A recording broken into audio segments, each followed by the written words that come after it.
2 Samuel, capítulo 7. O rei Davi já morava em seu palácio e o Senhor lhe dera descanso de todos os seus inimigos ao redor. Certo dia, ele disse ao profeta Natã: "Aqui estou eu morando num palácio de cedro, enquanto a arca de Deus permanece numa simples tenda." Natã respondeu ao rei: "Faze o que tiveres em mente, pois o Senhor está contigo." E naquela mesma noite o Senhor falou a Natã: "Vá dizer ao meu servo Davi que assim diz o Senhor: Você construirá uma casa para eu morar? Não tenho morado em nenhuma casa desde o dia em que tirei os israelitas do Egito. Tenho ido de uma tenda para outra, de um tabernáculo para outro. Por onde tenho acompanhado os israelitas, alguma vez perguntei a algum líder deles, a quem ordenei que pastoreasse Israel, o meu povo: por que você não me construiu um templo de cedro? Agora, pois, diga ao meu servo Davi: assim diz o Senhor dos Exércitos: eu o tirei das pastagens, onde você cuidava dos rebanhos, para ser o soberano de Israel, o meu povo. Sempre estive com você por onde você andou e eliminei todos os seus inimigos. Agora eu o farei tão famoso quanto os homens mais importantes da terra, e providenciarei um lugar para Israel, o meu povo, e os plantarei lá, para que tenha o seu próprio lar e não mais sejam incomodados. Povos ímpios não mais os oprimirão, como fizeram no início e têm feito desde a época que nomeei juízes sobre Israel, o meu povo. Também subjugarei todos os seus inimigos. Saiba também que eu, o Senhor, estabelecerei para ele uma dinastia. Quando a sua vida chegar ao fim e você descansar com os seus antepassados, escolherei um dos seus filhos para sucedê-lo, um fruto de seu próprio corpo, e eu estabelecerei o reino dele. Será ele quem construirá um templo em honra ao meu nome, e eu firmarei o trono dele para sempre. Eu serei seu pai, e ele será meu filho. Quando ele cometer algum erro, eu o punirei com o castigo dos homens, com açoites aplicados por homens. Mas nunca retirarei dele o meu amor, como retirei de Saul, a quem tirei do seu caminho. Quanto a você, sua dinastia e seu reino permanecerão para sempre diante de mim. O seu trono será estabelecido para sempre." E Natã transmitiu a Davi tudo o que o Senhor lhe tinha falado e revelado.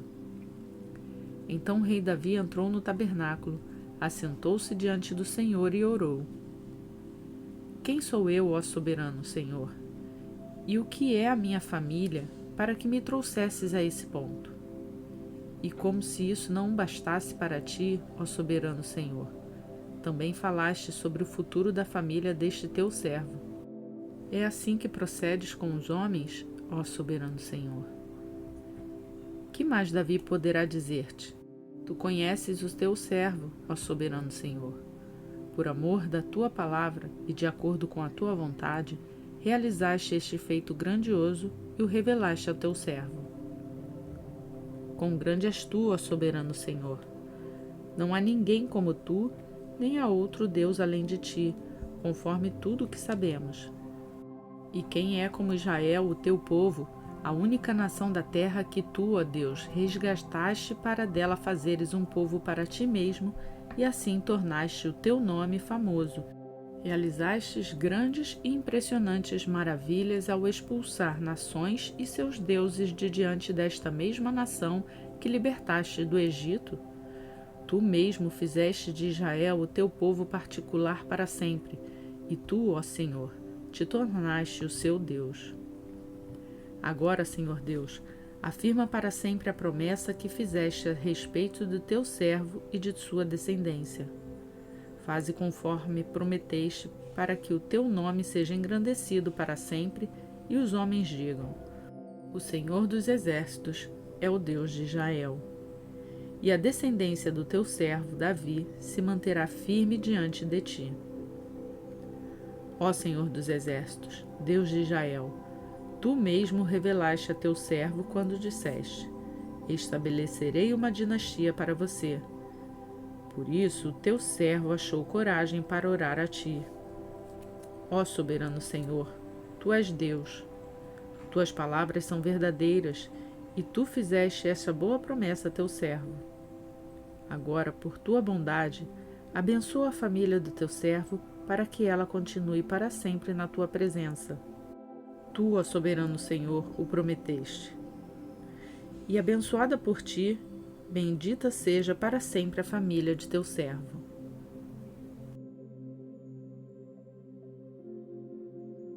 Segunda Samuel, capítulo 8.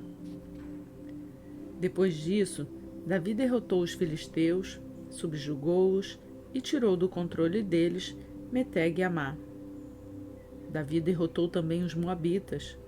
Ele os fez deitar-se no chão e mandou que os medissem com uma corda. Os moabitas que ficavam dentro das 2 primeiras medidas da corda eram mortos, mas os que ficavam dentro da terceira eram poupados. Assim, os moabitas ficaram sujeitos a Davi, pagando-lhe impostos. Além disso, Davi derrotou Hadadézer, filho de Reobe, rei de Zobá, quando Hadadézer tentava recuperar o controle na região do rio Eufrates. Davi se apossou de 1.000 dos seus carros de guerra, 7.000 cavaleiros e 20.000 soldados de infantaria. Ainda levou 100 cavalos de carros de guerra e aleijou todos os outros. Quando os arameus de Damasco vieram ajudar Hadadézer, rei de Zobá, Davi matou 22.000 deles. Em seguida, estabeleceu guarnições militares no reino dos arameus de Damasco, sujeitando-os a lhe pagarem impostos. E o Senhor dava vitórias a Davi em todos os lugares aonde ia. Davi também levou para Jerusalém os escudos de ouro usados pelos oficiais de Hadadézer. De Tebá e Berotai, cidades que pertenciam a Hadadézer, o rei Davi levou grande quantidade de bronze. Quando Tou, rei de Amate, soube que Davi tinha derrotado todo o exército de Hadadézer, enviou seu filho Jorão ao rei Davi para saudá-lo, parabenizá-lo por sua vitória na batalha contra Hadadézer, que tinha estado em guerra contra Tou. E com Jorão mandou todo tipo de utensílios de prata, de ouro e de bronze. O rei Davi consagrou esses utensílios ao Senhor, como fizera com a prata e com o ouro tomado de todas as nações que havia subjugado. Edom e Moabe, os amonitas e os filisteus, e Amaleque. Também consagrou os bens tomados de Hadadézer, filho de Reobe, rei de Zobá. Davi ficou ainda mais famoso ao retornar da batalha em que matou 18.000 edomitas no Vale do Sal. Ele estabeleceu guarnições militares por todo o território de Edom, sujeitando todos os edomitas.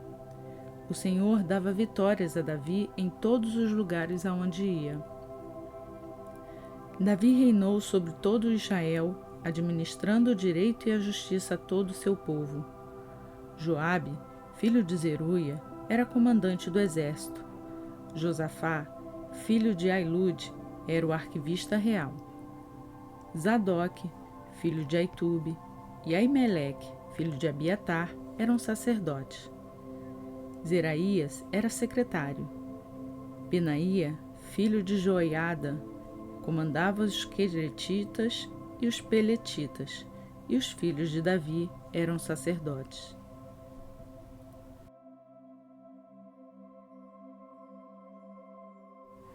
Segunda Coríntios, capítulo 7. Quanto aos assuntos sobre os quais vocês escreveram, é bom que o homem não toque em mulher, mas por causa da imoralidade deve ter sua esposa e cada mulher o seu próprio marido. O marido deve cumprir os seus deveres conjugais para com a sua esposa, e da mesma forma a mulher para com seu marido. A mulher não tem autoridade sobre o seu próprio corpo, mas sim o marido. Da mesma forma, o marido não tem autoridade sobre o seu próprio corpo, mas sim a mulher. Não se recusem um ao outro, exceto por mútuo consentimento e durante certo tempo, para se dedicarem à oração. Depois, unam-se de novo para que Satanás não os tente por não terem domínio próprio. Digo isso como concessão e não como mandamento. Gostaria que todos os homens fossem como eu, mas cada um tem o seu próprio dom da parte de Deus, um de um modo, outro de outro. Digo, porém, aos solteiros e às viúvas: é bom que permaneçam como eu. Mas se não conseguem controlar-se, devem casar-se, pois é melhor casar-se do que ficar ardendo de desejo. Aos casados dou este mandamento, não eu, mas o Senhor: que a esposa não se separe do seu marido, mas se o fizer, que permaneça sem se casar, ou então reconcilie-se com seu marido, e o marido não se divorcie da sua mulher. Aos outros, eu mesmo digo isto, não o Senhor: se um irmão tem mulher descrente e ela se dispõe a viver com ele, não se divorcie dela. E se uma mulher tem marido descrente e ele se dispõe a viver com ela, não se divorcie dele. Pois o marido descrente é santificado por meio da mulher, e a mulher descrente é santificada por meio do marido. Se assim não fosse, seus filhos seriam impuros, mas agora são santos. Todavia, se o descrente separar-se, que se separe. Em tais casos, o irmão ou a irmã não fica debaixo de servidão. Deus nos chamou para vivermos em paz. Você, mulher, como sabe se salvará seu marido? Ou você, marido, como sabe se salvará sua mulher? Entretanto, cada um continue vivendo na condição que o Senhor lhe designou e de acordo com o chamado de Deus. Esta é a minha ordem para todas as igrejas.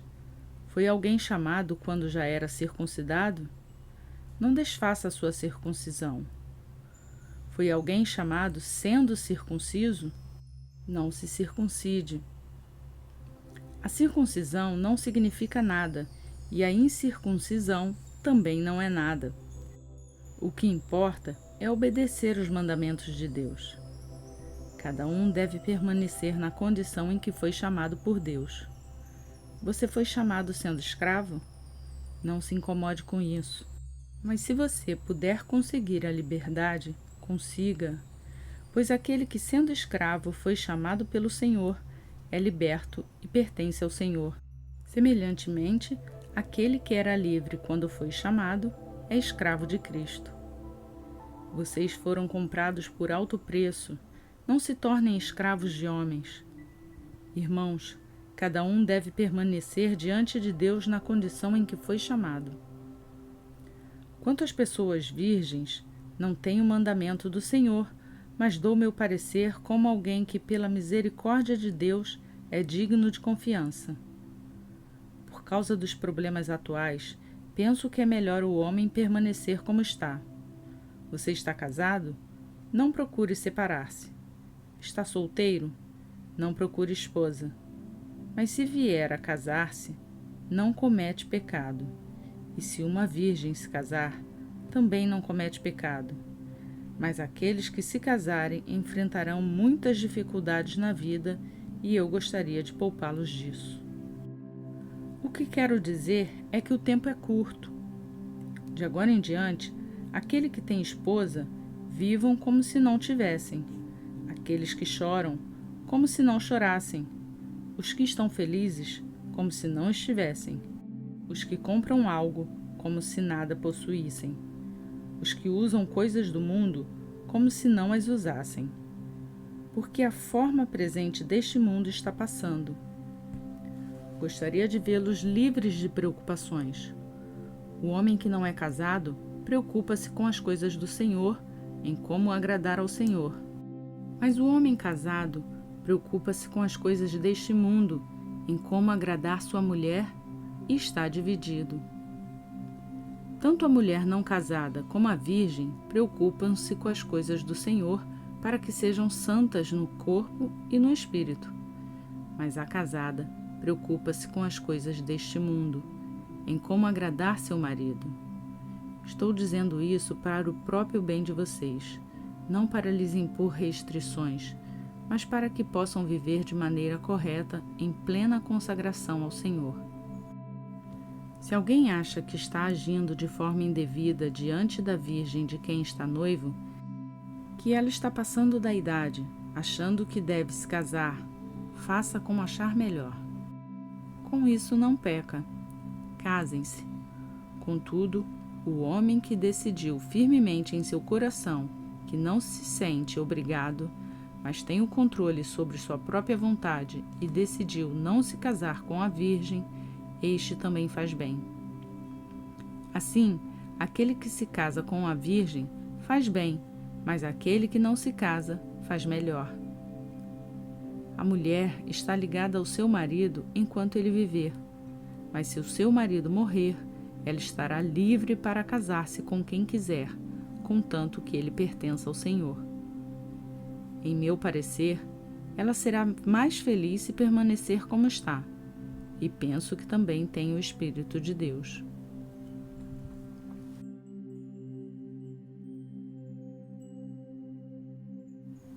Concluímos hoje a leitura do dia 140 do nosso plano de leitura bíblica. Para você que me acompanha, eu peço aquele like. Para quem é novo no canal e quer se juntar a nós para fazer a leitura completa da Bíblia em um ano, se inscreva no canal e ative o sininho.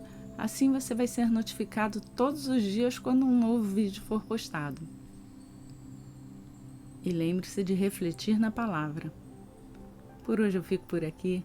Que Deus abençoe o seu dia e até amanhã, se assim Ele nos permitir.